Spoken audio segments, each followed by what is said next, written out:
بسم اللہ الرحمن الرحیم۔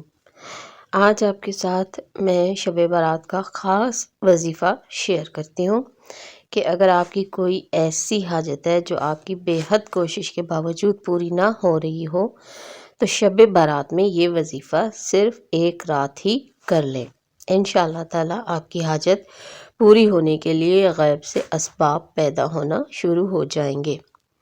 اس وظیفے کے لیے آپ سب سے پہلے اول و آخر 11 بار درود پاک ذکر کریں اور درمیان میں آپ 2 نفل نماز ہدیہ محمد صلی اللہ علیہ وآلہ وسلم اور آل محمد اس طرح ادا کریں کہ ان دونوں میں آپ الحمد شریف کے بعد 14 بار سورہ اخلاص تلاوت کریں۔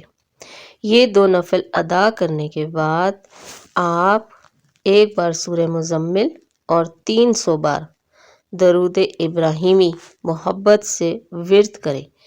میں نے درود ابراہیمی کی ویڈیو بھی ڈالی ہے جس میں 100 بار درود ابراہیمی موجود ہے، تو آپ وہاں سے اگر 3 بار سن لیں تو آپ کے 300 بار درود ابراہیمی کا ورد مکمل ہو جائے گا انشاءاللہ تعالی۔ اس کے بعد آپ اللہ سے اپنی حاجت کی تکمیل کے لیے دعا کریں۔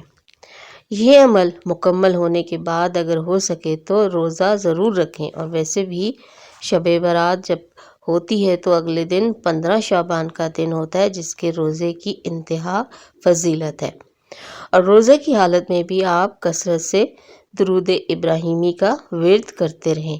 انشاءاللہ تعالی آپ کے درود ابراہیمی کا فیض ہمیشہ کے لیے جاری ہو جائے گا اور آپ کی تمام حاجات تمام زندگی کے لیے درود ابراہیمی کے وسیلے سے پوری ہوتی رہیں گی۔